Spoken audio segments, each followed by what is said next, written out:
paid good for that one fight. Why don't we do it 3 times this year? We're gonna get more money anyway. It's a no-lose situation. It's all up. It's all a win. Everything's a win. You're fighting. You're getting in shape. You're getting paid more money than you ever did before.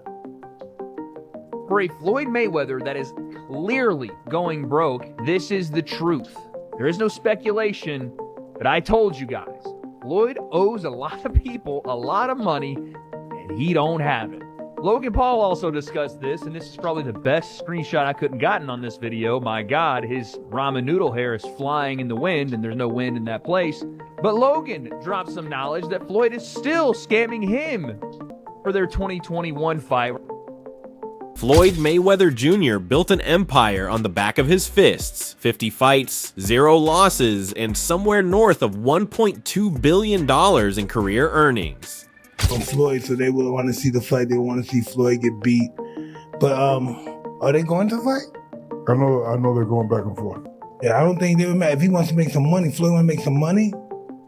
If he wants to make some money, he could fight your guy Jake Paul. A figure so staggering it doesn't even feel real. He didn't just win boxing matches, he sold them. He was the promoter, the star, the brand, and the spectacle all rolled into one beautifully tailored Rolls-Royce driving package. He owed so much money to them and had apparently not much of it in liquidity, not much that he could actually spend, or at least that's what his representative said.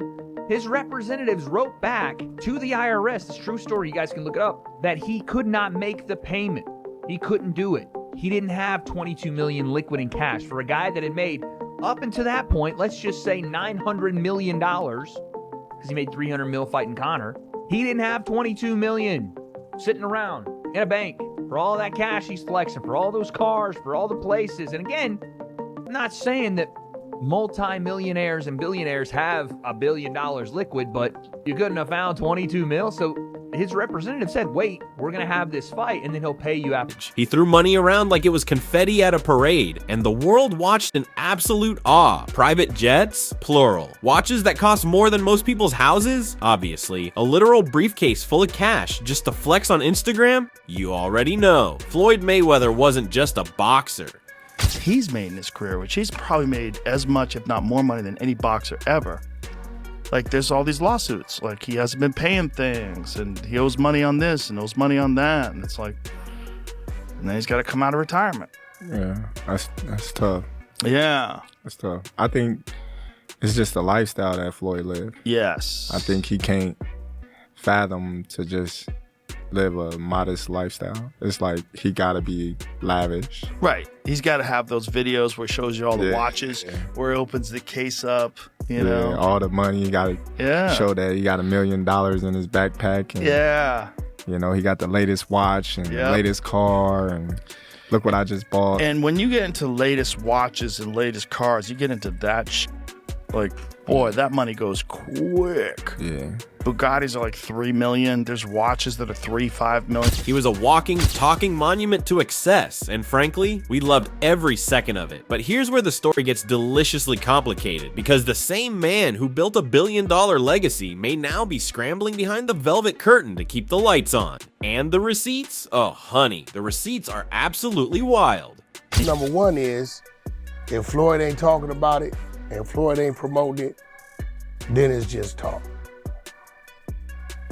They're accusing him of going broke because he's looking for these fights. They've been accusing Floyd of going broke for 20 years. Now, let's talk about going broke. Maybe down to 200 million. Maybe that's his broke. I don't know. Maybe that's his broke. What I do know is his homes is still there, because when he tell me to come see him, it's the same addresses. Every time he called me, it's stars on the roof. Right? So I don't know, unless somebody is hacked into this man's finances, they always accuse the man of going broke. So maybe he's bored.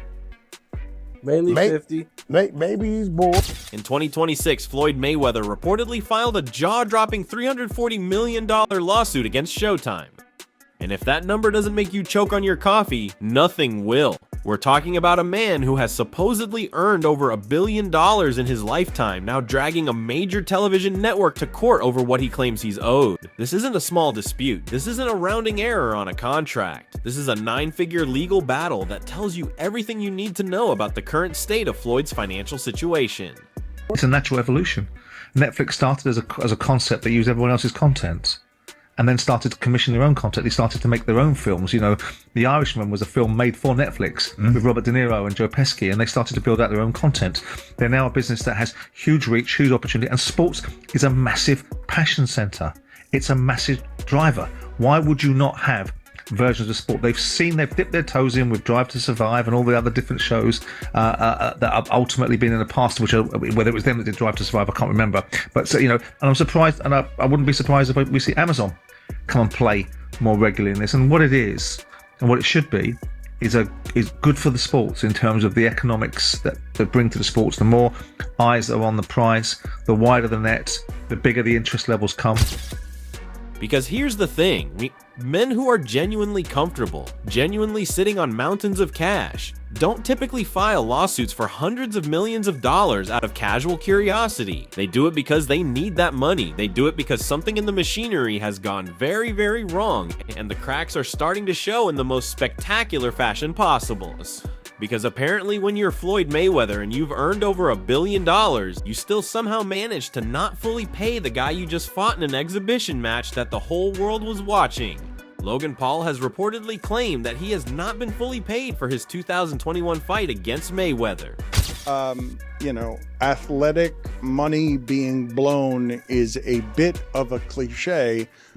There are very few athletes ever who have made the kind of money that Floyd Mayweather has made. And because he's the best in the history of pay-per-view at making sure that the money ends up in his pocket. He is, or has been, a businessman as an athlete that almost doesn't have a peer because he owns all his own stuff as an independent. Your spending has to be so fiscally irresponsible to lose the amount of money that Floyd Mayweather has lost that it is almost beyond anything that is reason. It's not merely fiscal insanity. It's something that doesn't make any sense to me. Right. And another sign of him maybe in financial... A fight that was supposed to be easy money, a spectacle, a celebrity cash grab wrapped in boxing gloves, and yet here we are, years later, with Logan apparently still waiting on his check. Think about the sheer audacity of that for just one moment. This is Floyd Mayweather, the man nicknamed Money, the man who posts stacks of $100 bills on social media like it's a hobby, the man who once showed up somewhere with an actual pet tiger just because he could. And he can't square up with Logan Paul. If that doesn't set off every alarm bell in your brain, you simply aren't paying attention. 26, Floyd Mayweather has initiated a massive $340 million lawsuit against Showtime Networks and former executive Steven Espinoza. So he's trying to get some bread right now. The estimate is that he made over $1.2 billion over the course of his career and just earnings from fights. Yeah. I think a question, though, that you should also ask outside of like how much has he made is how much has he spent, Because I would say he's fully capable of spending close to $1 billion in the last 25 years. You say that, but I not to turn into the movie Brewster's Millions from the 1980s. It's hard to spend that money. It really is hard to spend that much money and end up in a situation where you have to fight at 49 because you're so used to a lifestyle that brings in giant amounts of money that the only way for you to make a giant amount of money is to do what he's presently doing. Reports have circulated that Mayweather once couldn't immediately pay a $22 million IRS bill. Now, to be fair, the argument here isn't necessarily that Floyd has $0. It's that he may have a very serious liquidity problem. There's a massive difference between being wealthy on paper and actually having cash you can move, spend, and use in the real world. Floyd's wealth has always been tied to the most volatile of things. Supercars and jewelry, yeah, I know it can appreciate, but like that, supercars, all this other stuff. Floyd is the greatest businessman of selling himself, but he's not clearly, from all indications, a good businessman in retaining assets that actually keep his money safe. Because if he needs to continue fighting all the time to be able to retain all the money he made, then it's not a good indication that he did well with the money he had at the time he made it. In fact, it's the opposite of that. It's the indication that he spent so much and got so little out of it that it's starting to hurt more and more. I mean, again, here's one of Floyd's old fighters, Ish Smith, talking about Floyd. He was under Mayweather for a long time. Read in between the lines. People don't come out of retirement for the love of the game damn near 50, not how... Deals, fights, endorsements, and a lifestyle so expensive it would make a Saudi prince blush. When the IRS came calling with a $22 million tab and the answer wasn't an immediate wire transfer, that should have been the first flashing neon sign that something underneath the glamour wasn't quite adding up. Owing the IRS is one thing, not being able to immediately cover it when you've supposedly made over $1 billion. That's a different story entirely, and it's one that deserves a lot more scrutiny than it's gotten. The facts, we had the Business Insider article, which, I mean, they went deep into detail. They got so into it, I think in even a past article of Floyd's, that Floyd sued him for $100 million. I don't know what the case is there. I don't know what the standing is, but they got deep into the weeds with this, talking about how they said that, I mean, things that they said in this article were insane. That Floyd owes like $1.4 million in jewelry debts, that Floyd owes like hundreds of thousands of dollars in rent for a private New York apartment, his private jet fuel. He's not paid hundreds of thousands of dollars worth of fuel and maintenance.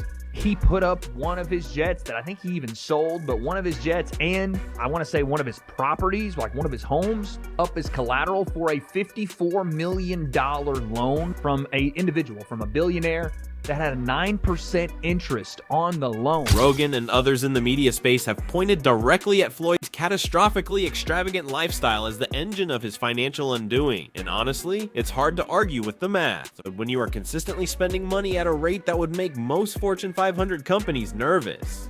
Fleets of luxury cars, watches that cost hundreds of thousands each, private jets on standby, an entourage the size of a small army, and a gambling habit that reportedly saw him drop millions on single bets. What we've seen Mike Tyson do against Jake Paul is you don't want to get in that ring and you haven't driven that car in so long that the engine runs hot, you know? So both these guys, I think they're more than anything, they're trying to show us how serious they are about doing it again against one another. So, Sean, how shocked were you when you found out that Floyd was coming back? Last time he fights is in 2017 against Conor McGregor. The guy has not fought, I said more than a decade, almost a decade, I should have said, in almost a decade. Even when you're Floyd Mayweather, that's got to be a hard thing to do, and especially when you're 49 years old. So there's some really good pros about it. You know, he's done some exhibitions. He's shown that he still has the abilities that he's had. They're clearly not what they used to be, but they're still there. You know, and then beyond that, the fact that he lives a good, clean life. Eventually the numbers stop working in your favor. Earning $1 billion is extraordinary, but spending it faster than you earn it, that's a different kind of extraordinary, and not the good kind. The lifestyle that Floyd built wasn't just expensive, it was performatively expensive, designed to signal wealth at every possible turn. The problem with performing wealth is that eventually the performance costs more than the wealth itself. Reports have painted a picture of Floyd carrying substantial financial obligations across the board. Close to $1 billion in his career. I mean, his career earnings are absolutely insane. His activities since then almost feel kind of demeaning to his legacy, I suppose you could say. Well, I can tell you that I did a little digging, and actually there are a number of lawsuits that are currently active against Floyd Mayweather Jr.'s name, and they're worth a significant amount of money. From controversies around endorsing certain cryptocurrencies, to millions of dollars worth of unpaid luxury items, and even allegations of unpaid luxury apartment rent. These are all alleged, and these are all the cases that currently exist against him. There's no record of some kind of settlement, and as far as I know, a lot of these are ongoing. To add to that, Mayweather even lodged his own case against Showtime, and he did that this year, reportedly seeking damages of $340 million. And the allegation there is apparently there's been a misappropriation of his fight. Unpaid luxury items, outstanding rent, private jet expenses, and loans reportedly backed by physical assets rather than liquid cash. That last detail is the one that should really get your attention. When someone is taking out loans backed by assets rather than simply paying for things outright, it suggests the cash isn't freely flowing the way the Instagram posts imply. It suggests a man who is asset rich and potentially cash poor, juggling obligations and keeping the whole beautiful illusion afloat through financial maneuvering rather than straightforward wealth. It's a precarious position for anyone, but for the man who literally named himself after money, it carries a particular sting. Why is this happening now? I think a lot of it is to do with just the basic thing of money. The fact that they both need money. Mayweather probably needs it a little bit more than Pacquiao does, but it's there no matter what. One of the strange truths about this one coming into it is they're both going to be having exhibition bouts in the next couple of months. Pacquiao is randomly taking on Ruslan Provodnikov, who some of you may remember was a champion at 140 pounds. And Mayweather's taking on Mike Tyson of all people. I mean, that's the most money motivated thing I've ever heard. It's utterly bizarre. And I don't want to see Mike Tyson anywhere near the ring again, especially after that Jake Paul fiasco. This whole thing's incredibly weird. I don't like it. I'm a proper boxing fan, and these fights to me, this OAP stuff they've got going on when they bring back these old fighters for one more go at each other, it's just not something that I particularly enjoy. Now look, it's going to be on Netflix. It's probably going to be a massive event. I'm probably going to end up covering it. Whack 100 and others in Floyd's corner have pushed back hard on the Mayweather is bankrupt storyline, arguing that the man still has substantial wealth and continues fighting simply because the opportunities are there and the money is still genuinely good. And they're not wrong that we should be careful about jumping to dramatic conclusions. Floyd Mayweather is almost certainly not homeless. He is almost certainly not eating ramen and clipping coupons. But the question was never whether he has some money. The question is whether a man who earned over $1.2 billion should be in any financial dispute whatsoever at this stage of his life. The answer pretty clearly is no, and the fact that he is. Multiple disputes, a 9-figure lawsuit, payment controversies, IRS drama, tells you that something has gone seriously sideways between the earning and the keeping.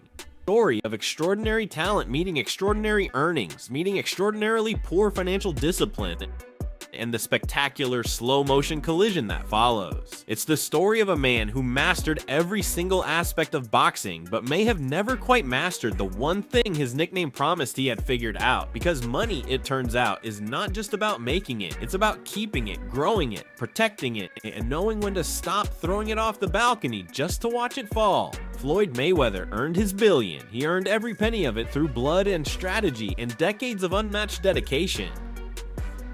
But if the reports, the lawsuits, the unpaid fighters, and the IRS drama tell us anything, it's that earning the billion and having the billion are two very different things. And somewhere between the private jets and the $22 million tax bills, it looks like Money Mayweather may have lost track of the difference.